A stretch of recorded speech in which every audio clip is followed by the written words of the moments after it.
पवित्र श्रीमद् भागवत गीता, पवित्र चारों वेद, पवित्र कुरान शरीफ, पवित्र बाइबल, पवित्र गुरु ग्रंथ साहिब, पवित्र कबीर साहिब की वाणी में छुपे हुए गूढ़ रहस्य अर्थात तत्व को जानने के लिए कृपया अवश्य सुनिए जगत गुरु तत्वदर्शी संत रामपाल जी महाराज के मंगल प्रवचन।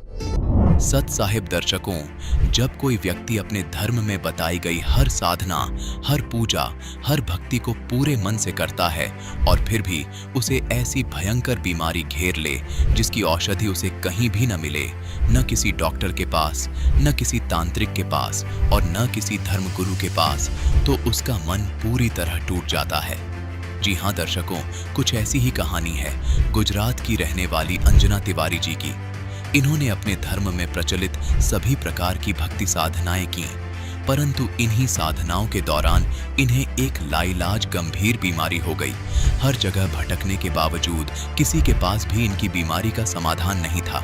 लेकिन दर्शकों, आज अंजना तिवारी जी स्वयं कह रही हैं, संत रामपाल जी महाराज ने वह कर दिखाया है जो विज्ञान की समझ से भी परे था।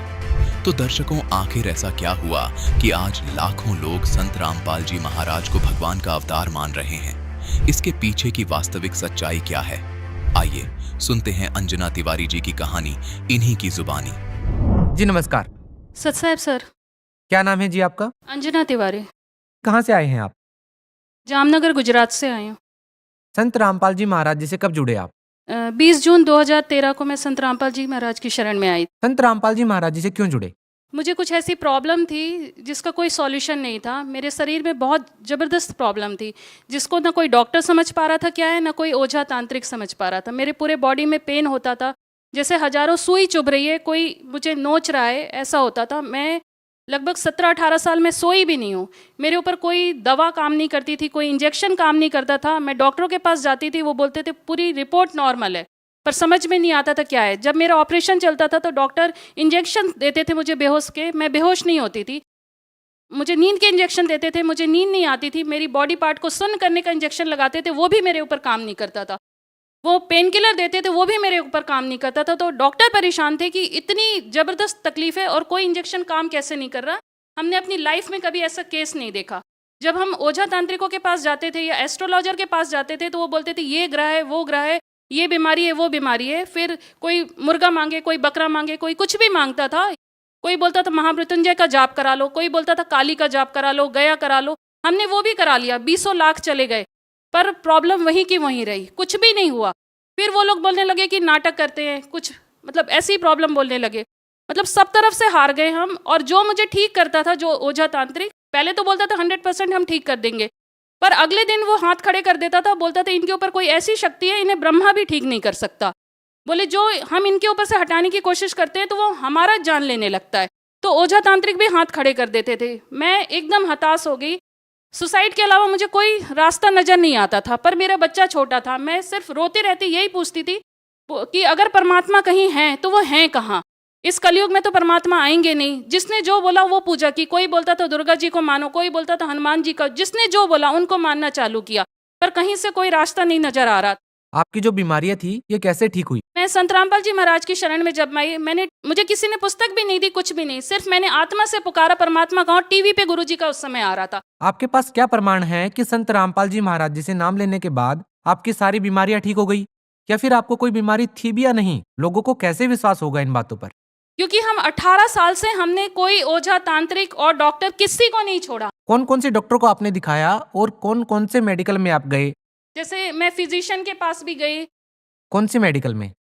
दिल्ली एम्स में, और स्वरूप रानी हमारा है इलाहाबाद का, वहाँ पर। और भी बड़े बड़े हॉस्पिटल में गई मैं। Gynaecologist, neurologist, psychologist, physiologist, physician, सबके पास। किसी के पास प्रॉब्लम का कोई सॉल्यूशन ही नहीं मिला उन लोग, किसी को भी नहीं। आप इतना जोर क्यों लगा रहे हैं? आप क्यों कह रहे हैं कि संत रामपाल जी महाराज जी से नाम दीक्षा ले लो? आखिर इंटरव्यू देने का आपका मकसद क्या है? मेरा इंटरव्यू देने का यही मकसद है कि मैं 18 साल से जिंदगी और मौत के बीच में झूली हूँ और कोई मुझे ठीक नहीं कर पाया था। यहाँ तक कि सबने बोल दिया था हमने लाइफ में ऐसा केस ही नहीं देखा। डॉक्टरों ने भी, ओझा तांत्रिक ने भी, वो भी बोलते थे कि हमारे पास बहुत बड़े बड़े भूत प्रेत वाले आए, पर हमने ऐसा नहीं देखा, ऐसा केस हमने देखा ही नहीं जिसको कि हम ठीक ही नहीं कर पा रहे हैं। और वो चीज़ हमारे ही ऊपर आ जा रही है हमारी जान लेने के लिए। और डॉक्टर तो ये बोलते थे हमने ऐसा कोई केस नहीं देखा कि हम कोई दवा दें और इंजेक्शन दें और पेशेंट के ऊपर वो काम ना करे। ये पहला केस है जिसके ऊपर कि कोई इंजेक्शन काम नहीं कर रहे हैं, कोई दवा काम नहीं कर रही। वो मतलब मेरा ऑपरेशन चालू हो गया था पर मैं बेहोश नहीं हुई थी। फिर मुझे बोलना पड़ा कि मैं मतलब होश में हूँ और मेरी पार्ट भी शुद्ध नहीं हुआ है।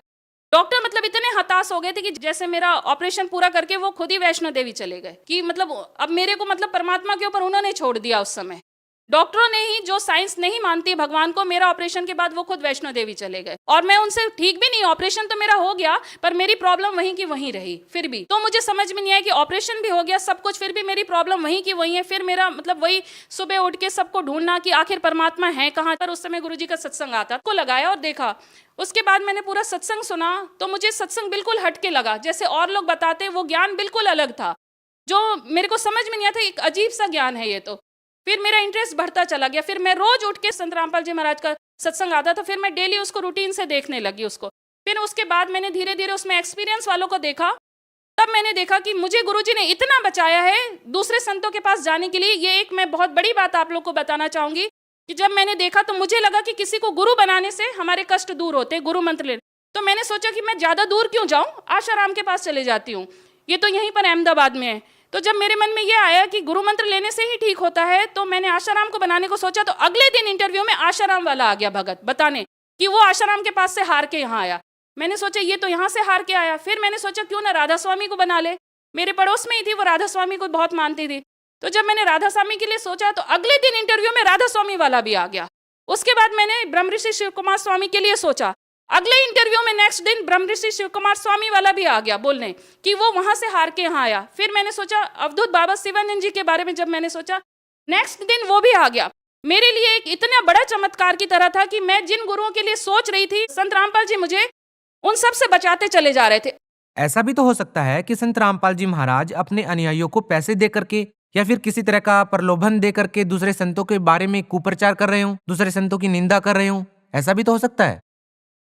जी नहीं, संत रामपाल जी महाराज न कोई पैसा देते हैं और न किसी संतों की निंदा करते हैं और न उनके भगत किसी संतों की निंदा करते। ये बहुत बड़ी गलत धारणा है इस जगत के अंदर। न उनके भगत निंदा करते हैं न संत रामपाल जी महाराज निंदा करते। वो सच्चाई दिखाते हैं और उनके भगत भी जो जगत वालों के पीछे सिर्फ हमारे गुरु जी संत रामपाल जी महाराज जी की सच्चाई जो वो दिखा रहे हैं उसका प्रमाण लेकर ही घूम रहे हैं। वो भी निंदा नहीं कर रहे हैं। ये जगत सोचता है निंदा कर रहे हैं पर वो भी निंदा नहीं कर रहे हैं। उनके भगत भी बहुत भलाई का काम कर रहे हैं। संत रामपाल जी महाराज जो सच्चा ज्ञान दे रहे हैं उसी को वो पूरे जगत में दिखा रहे हैं कि ये सच्चा ज्ञान है, आप इसको यानी देखिए और संत रामपाल जी महाराज की शरण में आइए। आप लोग यानी झूठे गुरुओं के चक्कर में पड़े हुए। बहन जी, ये तो रही लाभ की बात। संत रामपाल जी महाराज जी से नाम दीक्षा लेने के बाद आपको शारीरिक लाभ मिला। बात यदि आध्यात्मिक लाभ की करें और बात करें एक सच्चा सतगुरु कौन होता है, तो क्या आप हमें ये बता सकते हैं कि आपने संत रामपाल जी महाराज जी को ही क्यों चुना? आप दूसरे संतों से संत रामपाल जी महाराज को किस प्रकार अलग पाते हैं?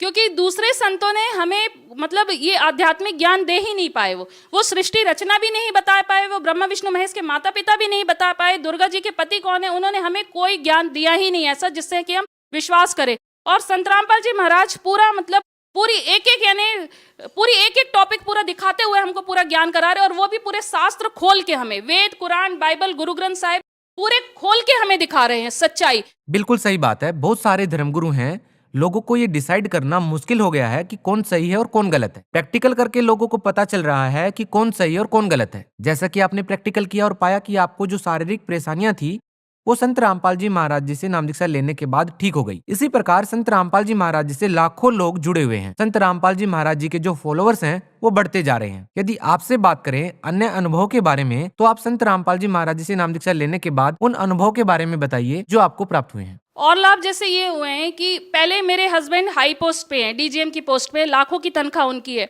पर मैं जो तकलीफ झेल रही थी उसमें हमारे घर में 1 रुपए भी नहीं होते थे, क्योंकि जितनी तनख्वाह थी उसका डबल हमारा हर महीने ओझा तांत्रिकों के पीछे जाता था। और जब से मैं संत रामपाल जी महाराज की शरण में आई हूँ मेरा 1 रुपया नहीं गया। आज 4 साल हो रहे हैं लगभग। मैंने कोई दवा भी नहीं खाई है, कोई भी नहीं। इवन मुझे सर्दी, खांसी और बुखार भी नहीं होता है। जो लोग संत रामपाल जी महाराज जी से जुड़ना चाहते हैं, उनसे नाम दीक्षा लेना चाहते हैं, वो संत रामपाल जी महाराज जी से नाम दीक्षा कैसे ले सकते हैं? आज संत रामपाल जी महाराज ने हर डिस्ट्रिक्ट में नामदान केंद्र खुलवा दिया है। संत रामपाल जी महाराज की ये जो ज्ञान समझता है उसके बाद वो अपने नामदान सेंटर पे अपने डिस्ट्रिक्ट में पता करके वहां जाके नाम उपदेश ले सकता है। संत रामपाल जी महाराज जी के बारे में आप क्या संदेश देना चाहेंगी? मैं सभी अपने जगत के भाई बहनों से यही बोलना चाहूंगी कि जैसे आप हर चीज ट्राई करते हो, एक बार आप संत रामपाल जी महाराज को भी ट्राई करके देखिए, उनकी पुस्तक ज्ञान गंगा पढ़िए, उसमें यानी सच्चाई देखिए। आप जो अपने जो भी पूजा पाठ करते हो, देवी देवताओं को मानते हो, आप एक बार सिर्फ शास्त्रों में लिखा है कि कलयुग केवल नाम आधारा सुमर सुमर नर उतरे पारा। तो जब हमारे शास्त्रों में ही लिखा है कि कलयुग में भक्ति इतनी आसान होगी कि नाम सुमरण से इंसान पार हो जाएगा, तो फिर ये लाखों मंदिर क्यों बने हुए हैं? यहाँ क्यों लोग जा रहे हैं? क्यों लोग बद्रीनाथ केदारनाथ जा रहे हैं जब हमारे शास्त्रों में ही प्रमाण है? जब हमारे शास्त्रों में ही प्रमाण है, ये पंडित ही हमें बोलते हैं कि बहुत खुशनसीब है वो जिन्हें मनुष्य जन्म मिलता है मनुष्य जन्म के लिए, तो देवी देवता भी तरसते हैं। तो यहाँ पर ही आप अपना कॉमन सेंस यूज कर लीजिए कि जो देवी देवता भी मनुष्य जन्म पाने के लिए तरसते हैं, तो उन देवी देवताओं की पूजा करके हम कहाँ जाएंगे? देखिए, आप एक एजुकेटेड महिला हैं। मेरा अंतिम सवाल आपसे ये है कि आपका ज्यादातर फोकस अन्य धर्मगुरुओं के ऊपर ही क्यों रहता है? क्या आप लोग हिंदू धर्म के खिलाफ कोई साजिश तो नहीं रच रहे हैं? जी नहीं, ये हमारे संत रामपाल जी महाराज का ये जो भी प्रचार है, ज्ञान का जो सच्चाई है, वो किसी धर्म से रिलेटेड है ही नहीं है। ये तो उनके उसमें ही लिखा हुआ है कि जीव हमारी जाति है, मानव धर्म हमारा, हिंदू मुस्लिम सिख ईसाई धर्म नहीं कोई न्यारा। हम सिर्फ ये कह रहे हैं कि हमारे धर्म ग्रंथों में जैसे पूजा पाठ लिखी है, बस हमें उसी तरीके से करनी है। और संत रामपाल जी महाराज भी हमारे जो धर्म ग्रंथों में लिखा है उसी के अनुसार हमें भक्ति करा रहे हैं। जी, बहुत बहुत धन्यवाद। सत साहिब। दर्शकों, अभी आपने सुने संत रामपाल जी महाराज से दीक्षा प्राप्त करके सुखी हुए भक्त के अनुभव। अब देखिए जगत गुरु तत्वदर्शी संत रामपाल जी महाराज के मंगल प्रवचन। अब क्या कहते हैं, जय तुझे राजपाट भी चाहिए, हमरा धर ले ध्यान। कहते विभीषण का भाग बडेरा, दासा तन आया तिस नेड़ा। दासा तन आया बिस्वे बिसा, जाको लंक दई बख्शीसा। ऐसा दासा तन है भाई, लंक बकस्ते वार न लाई। आदीनी के पास है ये पूर्ण ब्रह्म दयाल, मान बढ़ाई मारियो बेअदबी सरकाल। कहते विभीषण का भाग बडेरा, बड़भागी था वो जिसमें दासातन आधीनी आई।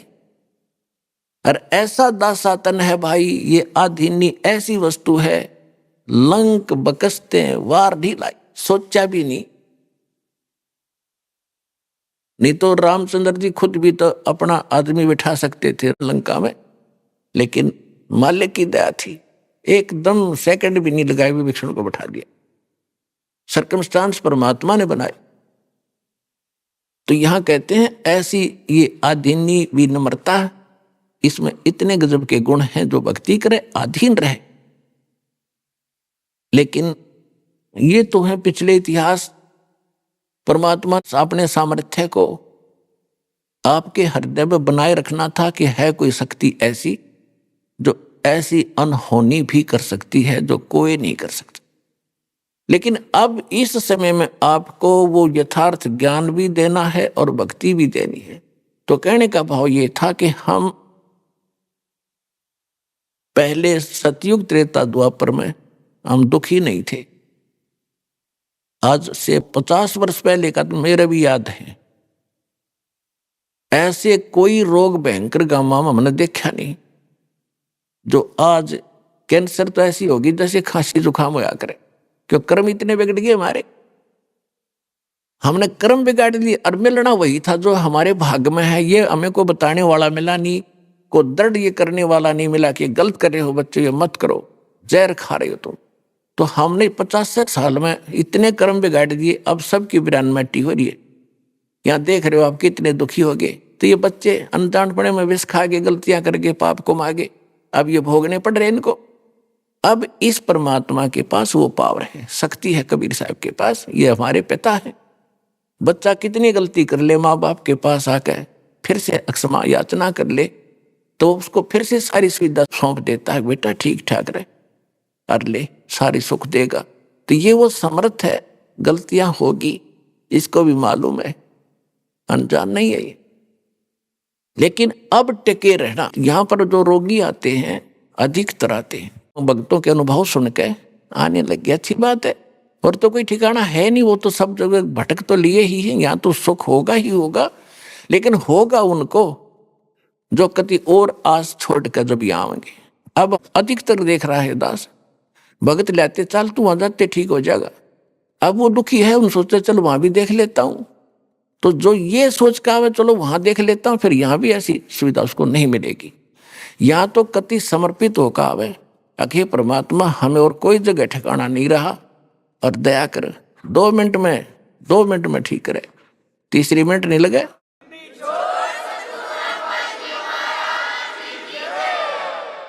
आधे से अधिक लोग ये आते हैं, देख लेते हैं ठीक हो गए तो ठीक है ना, अपनी वो पूजा है तो हम करते ही रहेंगे। फिर ऐसा बालक ना है यो भगवान, ये तो सब के सब सर्वज्ञ है, आपके अंतःकरण की भी जानता है। तो यहाँ पर आपने बहुत से देखे होंगे भक्त जिनको इतना सुख हुआ, वो सब जगह थक लिए, हार लिए, ये सोच लिया था कब इसका कोई विकल्प, कहीं ठिकाना नहीं और कोई इसका अल्टरनेट नहीं। वो 2 मिनट में ठीक करे दाता। तो दास आपको बार बार ये समझाना चाहता है कि इस जाल को समझो और इस कबीर भगवान दयाल को समझो। ये कौन है, ये क्यों भटक रहे हैं आपके पीछे पीछे। अब जो प्रसंग चल रहा था हम उसी पर आते हैं कि एक यज्ञ है धर्म की, और दूसरी यज्ञ है ध्यान, और तीसरी यज्ञ हवन की, चौथी यज्ञ प्रणाम, और 5वीं यज्ञ यहाँ ज्ञान की है। तो ये 5 यज्ञ आपसे यहाँ कराई जाती है। आप धर्म देख रहे हो, ये कहने की आवश्यकता नहीं, सबकी आत्मा मानती है इस बात को कि यहाँ जो सुविधाएं है शायद विश्व में नहीं होगी।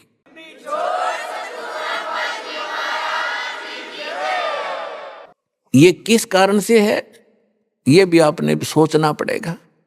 यहाँ आपके पिता का घर है, यू पूरे विश्व के प्राणियों का पिता कबीर साहब है, और उस कबीर परमात्मा का घर है। वो अपने बच्चों को इतना सुख देता ही देता है। और सतलोक में चले जाओगे तो बिराने घर में, दूसरे के लोक में इतनी सुविधा कर रखी दाता ने। जब अपने घर जाओगे अपने लोक में, वहां जाने के बाद देखना आपको कितना सुख होगा। आप गलत लोक में फंस गए।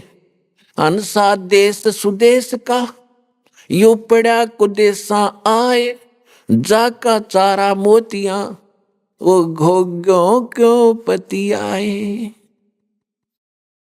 ये परमात्मा सुनाया करते थे आके कि तू उस सुदेश से आया है, अच्छे लोग का आया हुआ, या कुदेश में गिर गया, ये बुरा लोग है, या सपने में सुख नहीं। कहीं आप जंगल में देखो जाके, शेर दाव लगाए बैठा है, हिरण मृगों की लाइन आ रही है, झपट कर खा जाता है। शेष बच्चों को वो लिए भागे फिर रहे हैं, मेरा परिवार है, मेरा परिवार है। कोई भैंस गाय जा रही है, उनको पकड़ के झपट के मार लेता है। तो ये काल ऐसा है, इस लोक में आप ऐसे में रह रहे हो। पग पग पर यो तग तक मारे, काल अचानक बाणा। पग पग पर तक तक का मारे, तुम्हें जब चाहेगा उसी को झपट लेगा। कहीं एक्सीडेंट करा देगा, कितना फ्लड ला देगा, कहीं भूकंप के कारण या रोग के कारण, हार्ट अटैक के कारण। इसने तो रोज 1 लाख जीव खाने हैं, और आप इसके लोक में और सुख खोज रहे हो,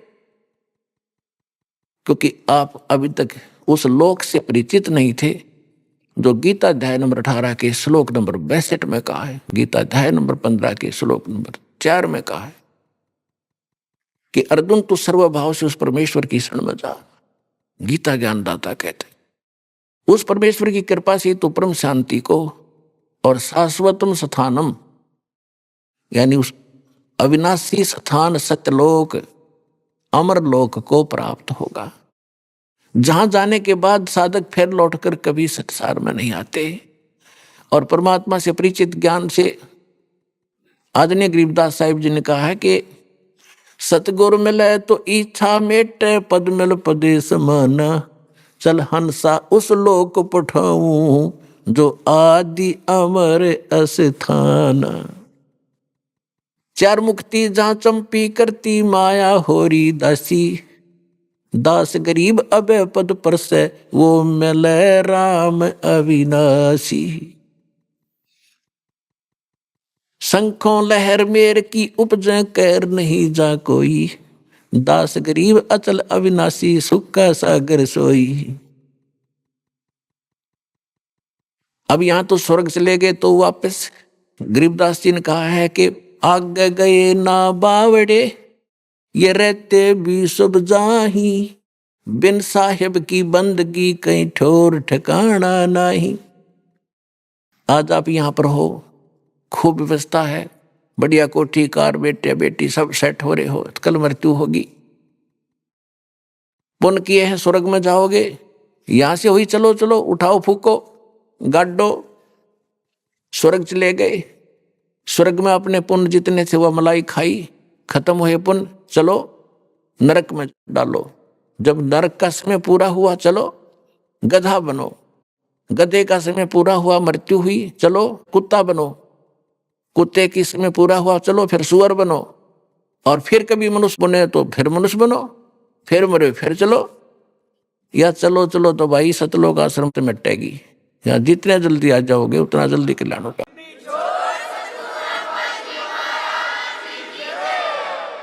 ये वो परमात्मा है, अमर करूं सतलोक पठाऊं, ताते बंदी छोड़ कहाऊं।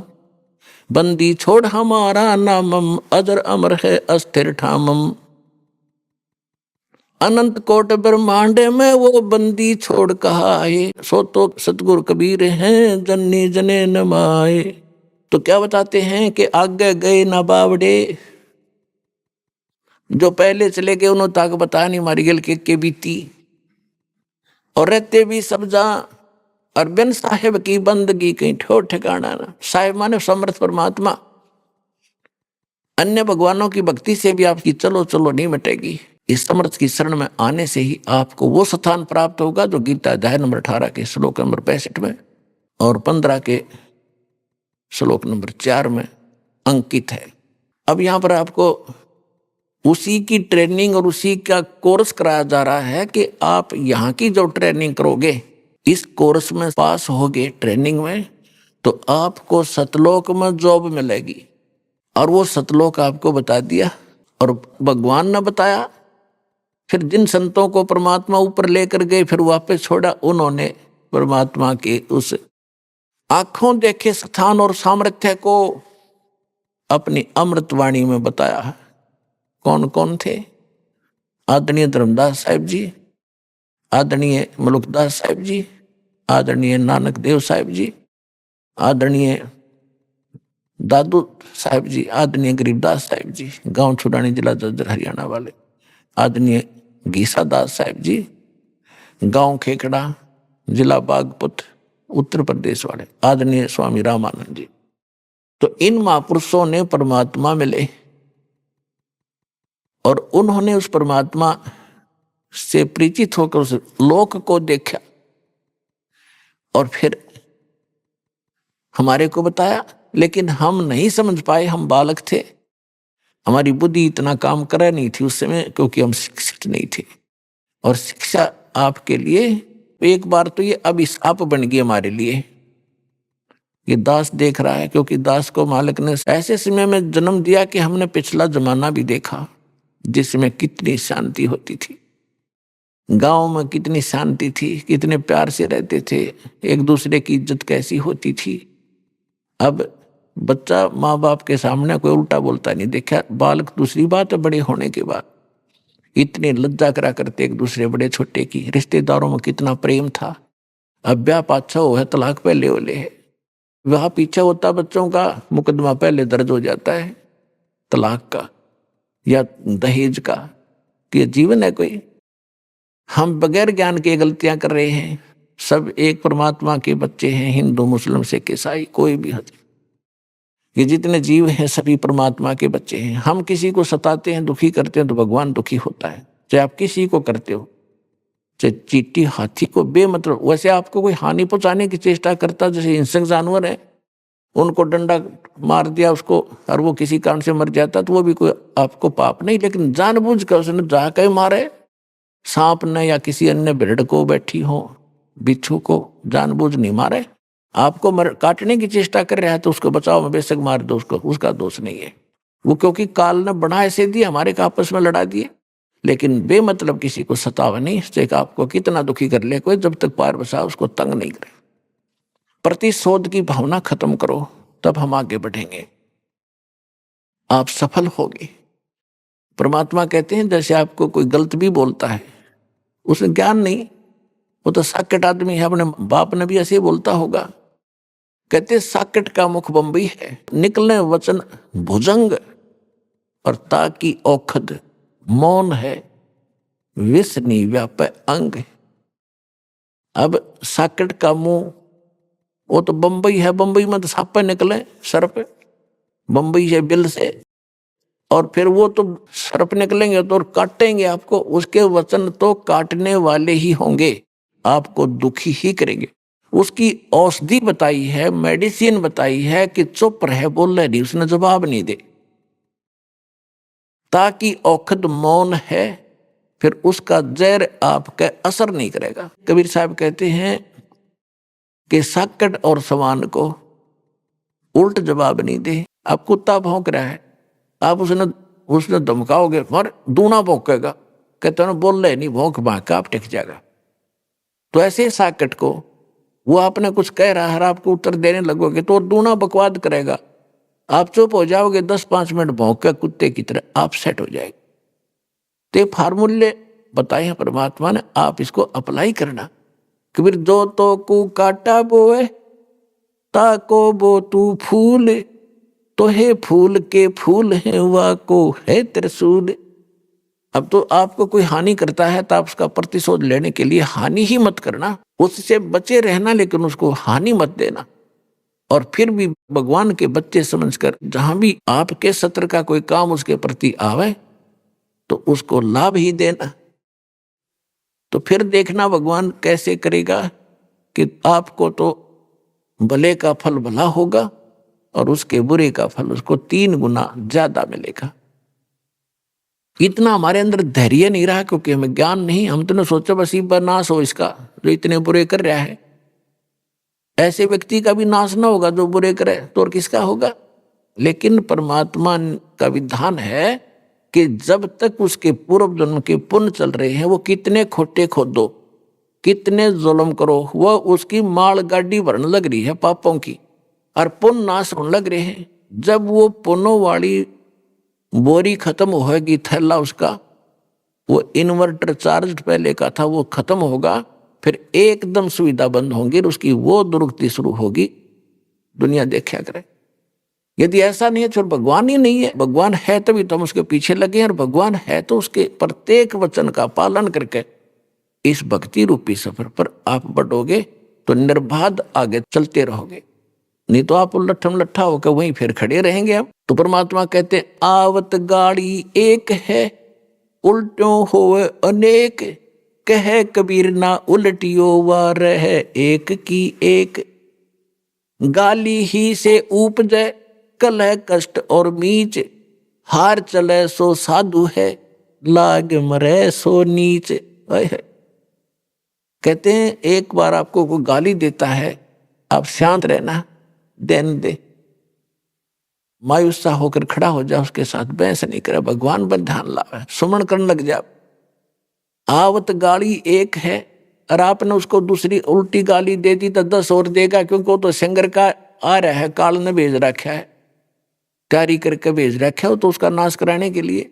भगत से टकरावे कोई आदमी, उसका तो नाश निकट है, प्रहलाद से टकराया था उसका बाप, और भी बहुत से कारण ऐसे हैं, तो उनका तो नाश होया करे जो भक्ता गेल टकरावर। तो आपने तो पता ही है, इसके उल्टे लाग लिए जो बेमतलब खस्सा हमारे से आकर के, कोई बात नहीं, कोई चीत नहीं, वैसे गाली दे आपको आकर।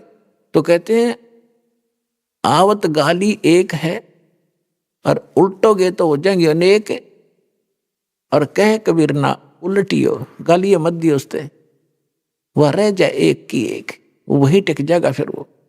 फिर कहते गाली ही से उपजे कलह कष्ट और मीच, मीच माने मृत्यु तक हो जाते हैं। इस गाली से ही थपड़म थपड़ा मुक्का मुक्का गालम गाला, पहले उसने गाली दी, फिर उसने दी, फिर उसने दी, फिर वो जा रहा है सिंगर का लठ मारेगा, फिर आप मारोगे, आप भी मर सकते हो, वो भी मर सकता है। तो गाली ही से उपजे, और कलह कष्ट और मीच मौत तक हो जाती है। और कहते हार चले सो साधु है, हार के चल पड़े वो तो संत है। और लाग मरे सो नीच, उससे गेल गुट्टुम गुट्टा हो मरे या मार दे, वो तो नीच है। तो पुण्यात्मा हमने कुछ सीखना पड़ेगा मालिक के इन वचनों से, और हम सफल होंगे, तभी सफल होंगे। आप देख रहे हो इस दास के साथ 1994 से लेकर आज तक, जब से ये मार्ग शुरू किया है, 2-3 वर्ष तो कम लोगों को पता लगा, फिर तो मस्तारना शुरू कर दिया। इन नकली संतों ने अपने शिष्यों को भुका भकूक ऐसा जुल्म करा, लेकिन हम शांत रहे, मालिक के वचनों पर डटे रहे और अपना उद्देश्य नहीं छोड़ा। आज हम सफल हुए, वो सारे फेल हो गए, और एक दिन ऐसा ही आपके साथ होगा।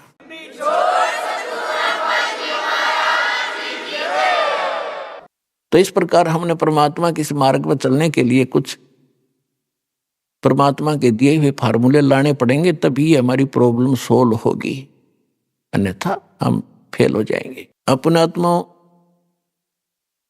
एक यज्ञ है धर्म की। आप यहां देख रहे हो कितना भंडारा चल रहा है। पहले हम पुराने समय में देखा करते थे, तो उस समय आप उन सभी प्रजाजनों के पुण्य उनके साथ होते थे।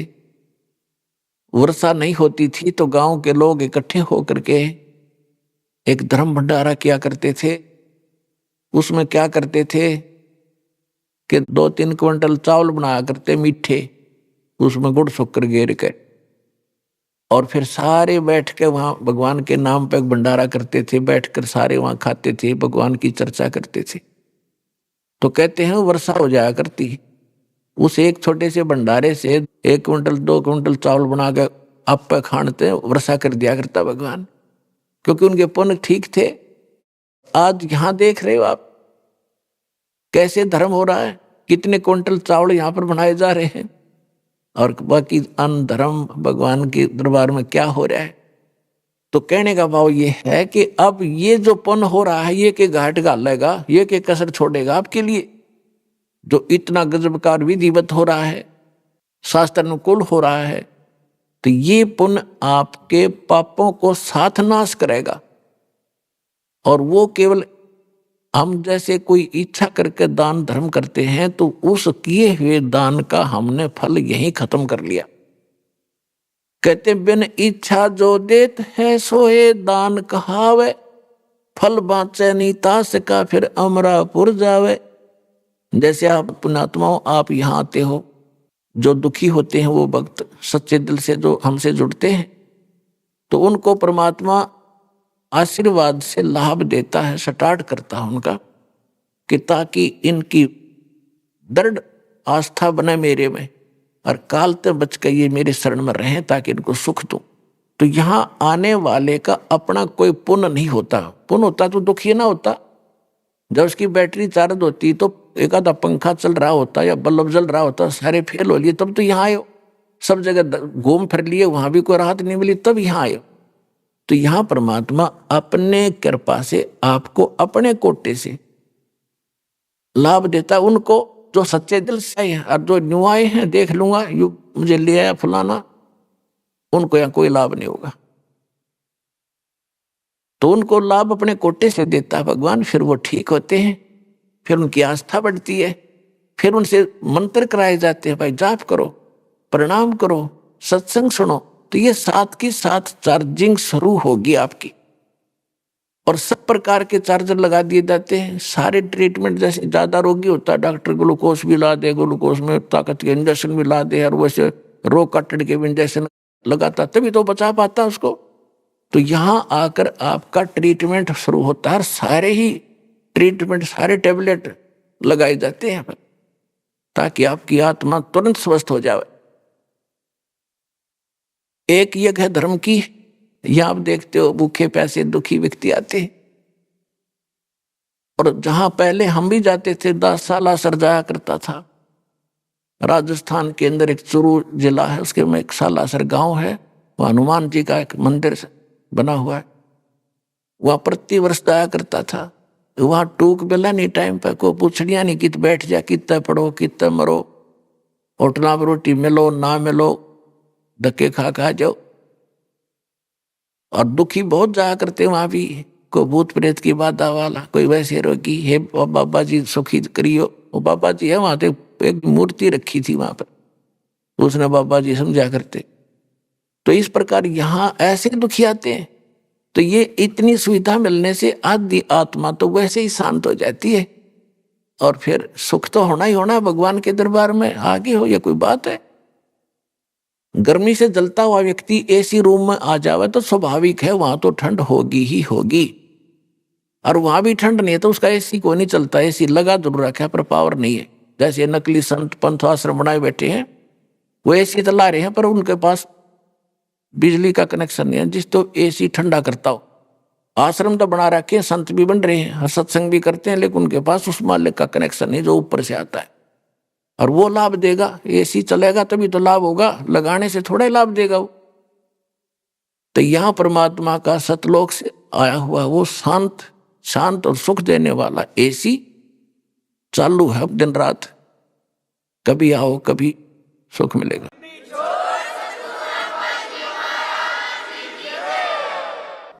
एक यज्ञ है धर्म की और दूसरी यज्ञ है ध्यान।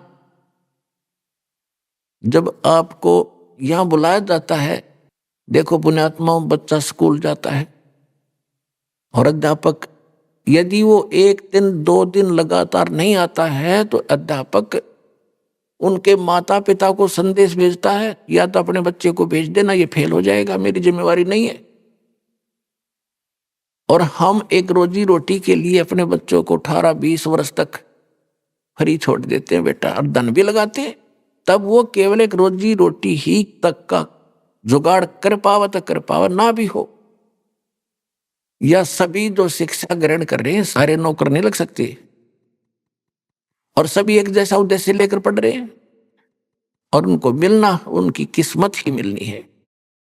और परमात्मा के लिए हम जितना भी समय और धन व्यय करेंगे आपका व्यर्थ नहीं जाएगा। कबीर कमाई आपनी कदे न निष्फल जाए, 7 समुद्र आडे पड़ो वो मिले अगाऊ आए।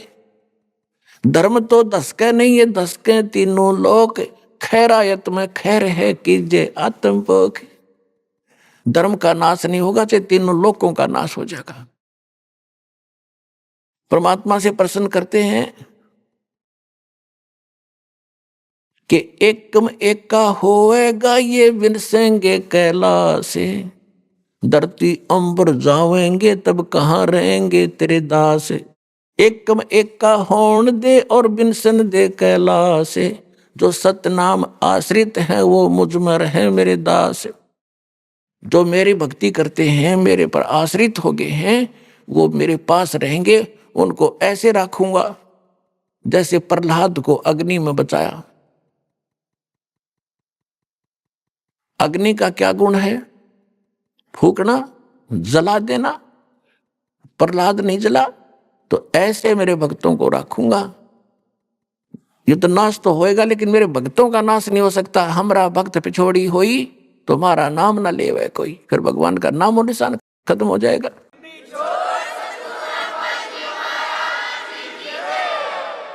धर्म तो धसके नहीं, धसके माने नाश नहीं होगा धर्म का। और 10 को तीनों लोग खैरायत में खैर है। खैरायत यानी धर्मकरण में खैर है। और कीजे आत्मपोख, यह सबसे बड़ा पुण्य है। भक्त आते हैं भगवान के लिए, यहाँ केवल खाने के लिए नहीं आते। ये तो खाना अपना साथ भी बांध के ले जाया करते, हमने खूब देखा, जाते थे हम और वहीं और कहीं भी खा लेते, लेकिन भगवान मिल जाता। यहाँ खाने के लिए नहीं आते, ये भगवान के लिए आए। और जो परमात्मा के लिए आते उनकी व्यवस्था कर दी जाए अपने पल्ले से धन ला के, तो कितना पुण्य होगा उन आत्माओं को। आप देख रहे हो यहाँ पर कैसे उसका सदुपयोग हो रहा है। दास अपने घर से 2-4 कुर्ते पजामे लेकर आया था, और भगत आप पे दे दे एक आधा कुर्ता पजामा पैंट की को वो डाल लेता हूं, और बाकी टोटली पैसा परमात्मा का, परमात्मा के बच्चों पे प्रयोग हो रहा है। आप यहाँ देख रहे हो 5-5 क्विंटल घी का तो हलवा बनता है, सारा देसी घी लगाया जाता है और कोई दूसरा ये वनस्पति घी का हम यहाँ प्रयोग नहीं करते, क्योंकि उसमें बहुत ज्यादा मिलावट बनी हुई होती है। और मैं अपने मुख से कोई यहाँ की व्यवस्था की प्रशंसा नहीं करूंगा, क्योंकि आपसे कोई छुपा नहीं है। और दूसरी बात यह है कि हम यहाँ हवन करते हैं अपने आत्मा, जैसे आप पहले तो अपने कोटे से भगवान आपको सुख देगा, कुछ दिन आपको कहेंगे बेटा भक्ति कर, भजन कर, डट के विश्वास रख। यदि आप भजन करते हो विश्वास करके, तो आपको उसी दिन वो 4 दिन शुरू कर देगा काम, आपको बहुत से लाभ शुरू हो जाएंगे। और फिर भी 1-2 महीना आप ये सुमन कर रहे हो, फिर भी लाभ नहीं हो रहा, पता होता है दास को कि ये भक्ति ढंग से नहीं कर पा रहा। फिर उसको कहा जाता है बेटा एक ज्योति करा, ज्योति यानी हवन यज्ञ। धर्म तो वो करते ही आप आते हो, धर्म यज्ञ में थोड़ा बहुत दान कर दिया, कोई 10 रुपये 100 रुपये डालते ही हो, ताकि ये तो स्वाभाविक है आपका, वैसे भी आपका पहले से स्वभाव है धर्मकरण का। तो उससे क्या होता है कि उसका फल आपको तुरंत मिल जाता है।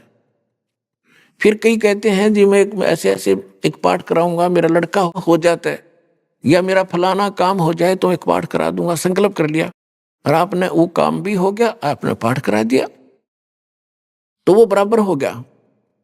आपने जो पाठ कराया और वो जो किसी उद्देश्य से अपनी मनोकामना पूर्ति के लिए, तो वो काम भी हो गया और उसका फल भी बराबर हो गया। बिन इच्छा जो देत है सोए दान कहावे, फल बाँचे नहीं तास का फिर अमरापुर जावे। बगैर किसी मनोकामना पूर्ति के जो आप पाठ, ज्योति या वैसे सेवा दान करते हो, कहते वो दान कहता है। उसमें दोनों फल मिलते हैं, आपकी मनोकामना पूर्ण भी होगी और आपके उसमें भक्ति के अंकों में भी इसकी कुछ ग्रेस मार्क साथ लगता। जैसे बच्चे का प्रैक्टिकल के 10 नंबर और मिला करें, तो ये प्रैक्टिकल वाले नंबर आपके इसमें और मिल लेंगे साथ में, और वो काम तो होगा ही होगा। बिन इच्छा जो देता है सो दान कहावे, फल चावे नहीं तास का फिर अमरापुर ले जावे। इस तरह हम सतलोक जाएंगे। फिर तीसरी यज्ञ है धर्म हवन की, चौथी यज्ञ प्रणाम। आप यहाँ प्रणाम करते हो, प्रणाम का अर्थ यूं नहीं है कि देखा देखी कर लिया फिर उठ लिए और फिर मन में वो बकवाद नहीं। इस मन को और इस परमात्मा के ज्ञान से इसको नम्र करना है, इसका अहंकार तोड़ना है, इससे अभिमान टूटता है। दास को पता है एक छोटी सी पोस्ट थी जेई की और पता नहीं क्या समझा करता अपने आप ने। और जो पहली बार गुरुजी के दरबार में गया, दूसरे प्रणाम करे थे, मैंने देखूं था कोई दिक्कत नहीं है, कुछ जान पहचान वाला, और फिर प्रणाम करी, इतना अभिमान था, बेइज्जती होगी।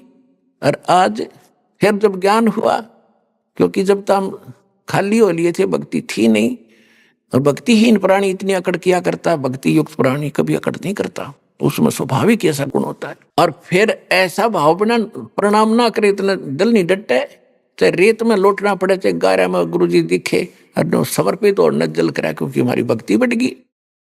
जैसे आप देखते हो सरसों बोते हैं, सरसों बोते हैं, उसका फली आती है प्रारंभ में, तो उसमें कोई दाने नहीं होते, यानी वो कीमती वस्तु नहीं उसके अंदर, इसलिए वो यूं खड़ी है उसकी सारी फली। और जो जो वो दाने बढ़ते जाएंगे, परिपक्व होते जाएंगे, इतने झुक जाएगी न्यू और धरती पर टेकने न छूने को हो जाएगी, क्योंकि अब उसमें कीमती वस्तु विद्यमान है, उसमें वो धन आ गया। तो इसी प्रकार जिस व्यक्ति में भक्ति बढ़ती चली जाएगी, वो सरसों की तरह उसमें भक्ति धन इतना जोर देगा कि वो धरती में टिका के रखेगा, टेकन न हो जाएगा। यानी जनो प्रणाम तक करूँ और चाहे रेत में लौट जाऊं दाता के लिए, इस माटी का के बनेगा, या कल फूक दी जाएगी, इसको ऊपर गधे लौटेंगे, कुत्ते लोट मारा करेंगे। क्या खा के इस मिट्टी का अभिमान करते हो हम? ये मन इतना बेहुदा हो गया। अब इस ज्ञान से इसमें नम्रता आवेगी, और नम्रता होगी तो भगवान निकट रहेगा आपके। अभिमान परमात्मा को कति पसंद नहीं, और हम उसको ज्यादा लिए फिर रहे थे, तो ये व्यस निकाला जाएगा अभिमान वाला। इस परिणाम से कहते जय गोपाल दंडवत करो, पैरों पड़ प्रणाम, पर दुआ करो दिल पाक से, वो असली सलाम। जय गोपाल दंडवत कर, जैसे जय गोपाल बोलिया करते पहले हुए, उनको समझा रहे हैं भगवान। और दंडवत पैरा पड़ प्रणाम, लेकिन दुआ करो दिल पाक से। जब प्रणाम करो हृदय से करो, देखा देखी करने का कोई लाभ नहीं।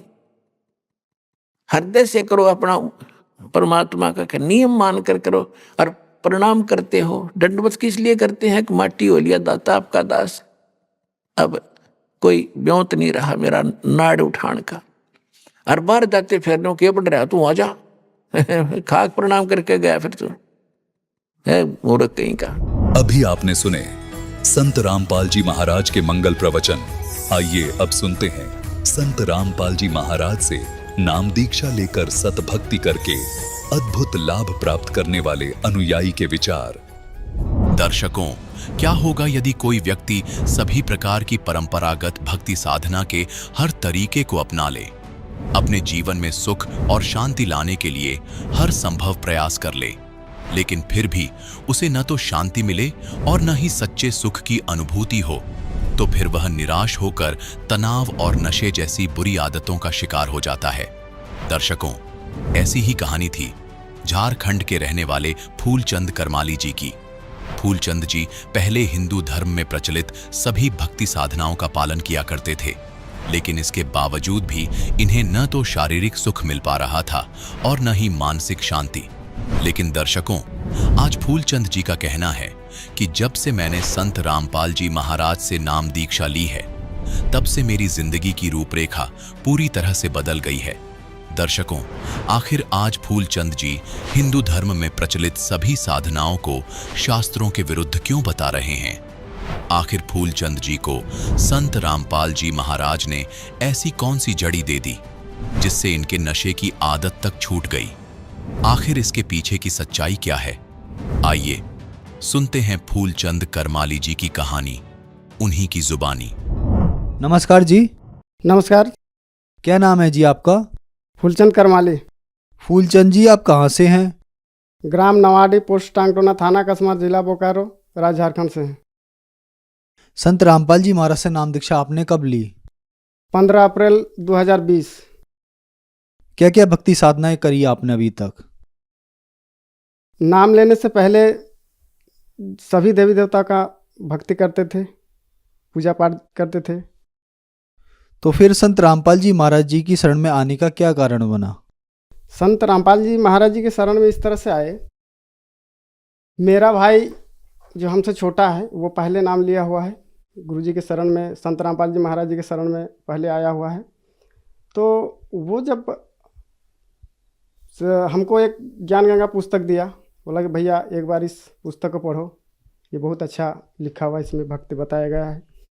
तो हम उसको इग्नोर कर देते थे। तो एक दिन वो सत्संग सुन रहा था शाम के समय में, तो हमको अच्छा नहीं लग रहा था। उस बगल में ही हम रहते थे, ज़ोर ज़ोर से साउंड करके सुन रहा था। तो हम उसको मना करने के लिए गए, बोले भाई थोड़ा कम साउंड करके सुनो या तो बंद करो, हमको नहीं अच्छा लगता है।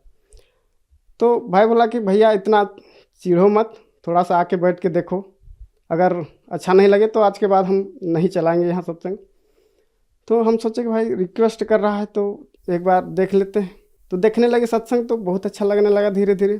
तो ज्ञान गंगा पुस्तक हमको दिया, बोला कि एक ज्ञान गंगा पुस्तक बहुत अच्छी है, इसको पढ़ो।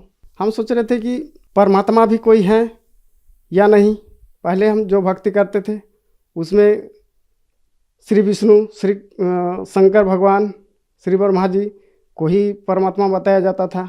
लेकिन हम दिमाग में कन्फ्यूजन रहता था कि श्री विष्णु, श्री ब्रह्मा, श्री शिव, ये तीनों अलग अलग हैं। फिर कभी बताते हैं कि नहीं तीनों एक ही हैं।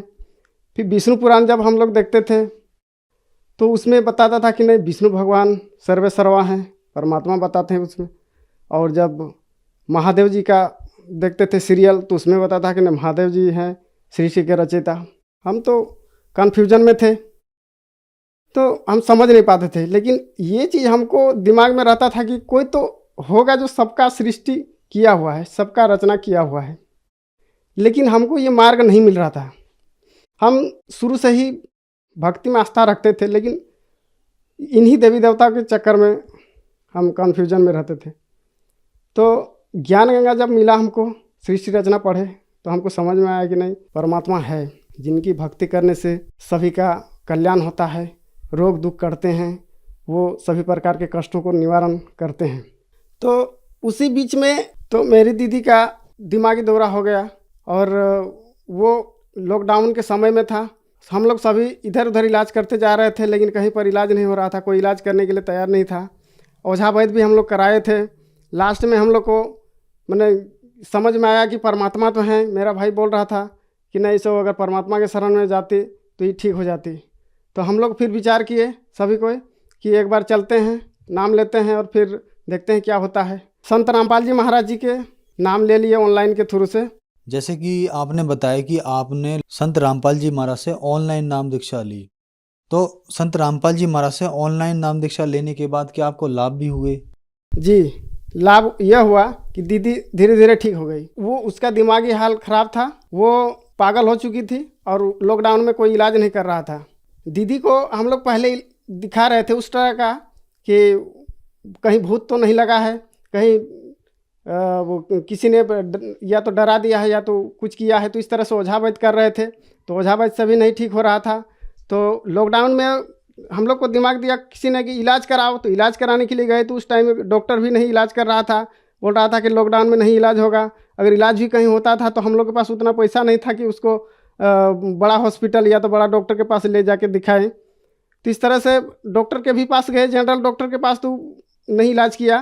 तो हम लोग सोचे और हम लोग का गरीब आदमी का कोई इलाज नहीं है, केवल परमात्मा ही, भगवान ही हम लोग को साथ दे सकता है।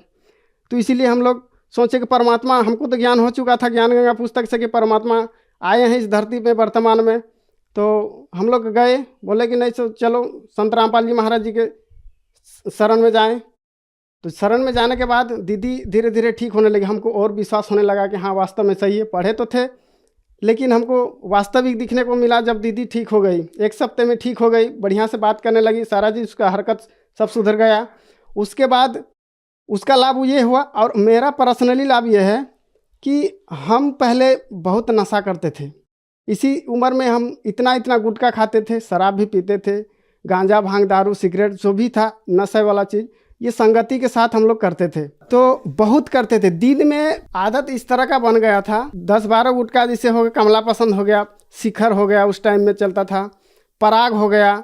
इस तरह से जहाँ जिस तरह का जाते थे उस तरह जैसा मिलता था उस तरह के गुटखा खाते थे, 10-12 खा जाते थे दिन में।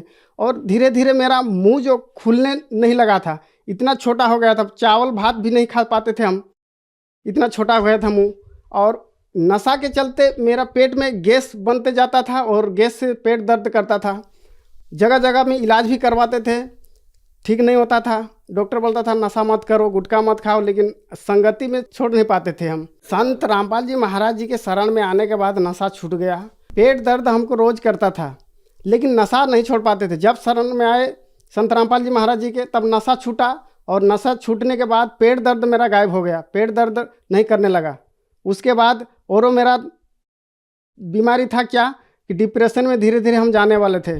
सोचते सोचते हम बेहोश हो जाते थे, गिर जाते थे। संत रामपाल जी महाराज जी के शरण में आने के बाद वो भी पूर्ण रूपेण ठीक हो गया, अब तंदुरुस्त हैं। और तीसरा लाभ और हुआ कि जब मेरा बच्चा 4 साल का था तो उस टाइम जॉन्डिस हो गया, उसको जॉन्डिस हो गया। जॉन्डिस होने के बाद देहाती इलाज कराए थे आयुर्वेदिक, जिसमें 15 दिन चला गया, और 15 दिन जाने के बाद ठीक नहीं हुआ उसका दवाई से। तब ले गए डॉक्टर के पास। डॉक्टर के पास गए तो डॉक्टर ने बताया कि नहीं कि इसका खून बनना बंद हो गया है, और खून बनना बंद हो गया है, अब नहीं बनेगा, इसको खून चढ़ाना पड़ेगा, तभी जाके आपका बच्चा रह सकता है, नहीं तो नहीं बचा पाएंगे इसको आप।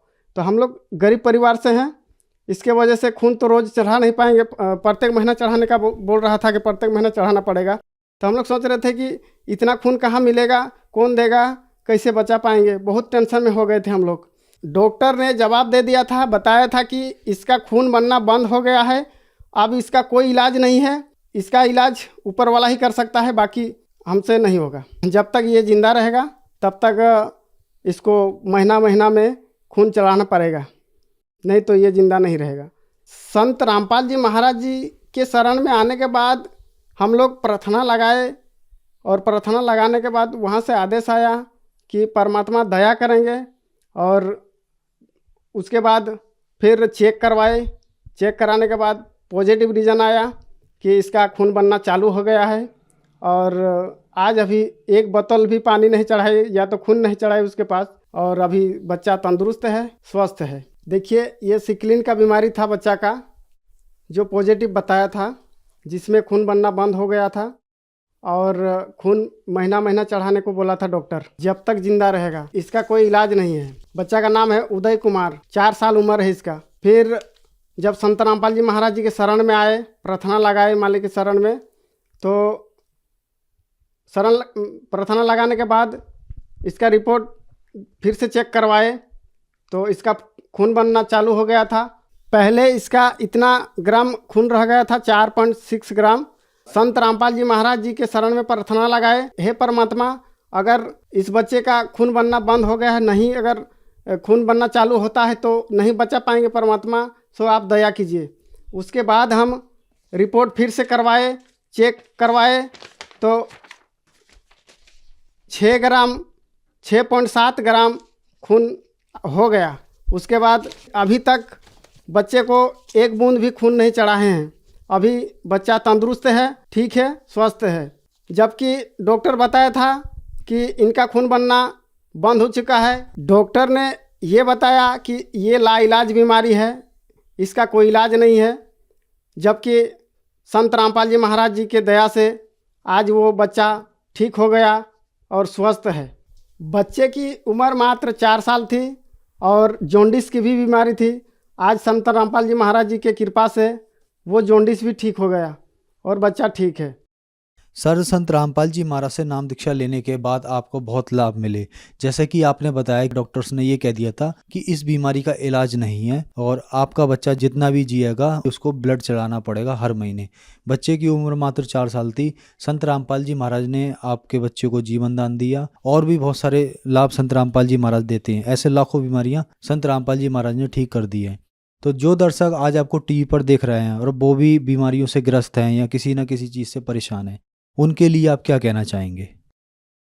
उनके लिए हम तो प्रार्थना करना चाहते हैं हाथ जोड़ के कि संत रामपाल जी महाराज कोई आम इंसान नहीं है, वो पूर्ण संत हैं। अगर परीक्षण करना हो तो धर्म ग्रंथों को देखिए, धर्म शास्त्रों को देखिए, उसमें भी संत का पहचान बताया गया है।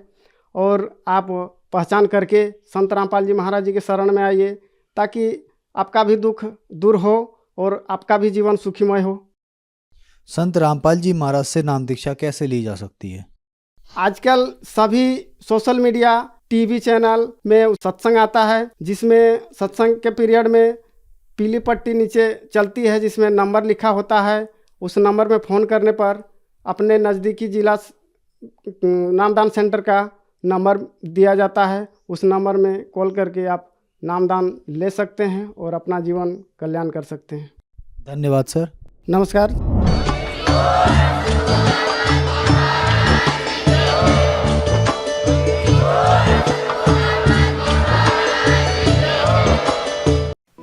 आप सुन रहे थे जगत गुरु तत्वदर्शी संत रामपाल जी महाराज के मंगल प्रवचन। अधिक जानकारी के लिए संपर्क करें।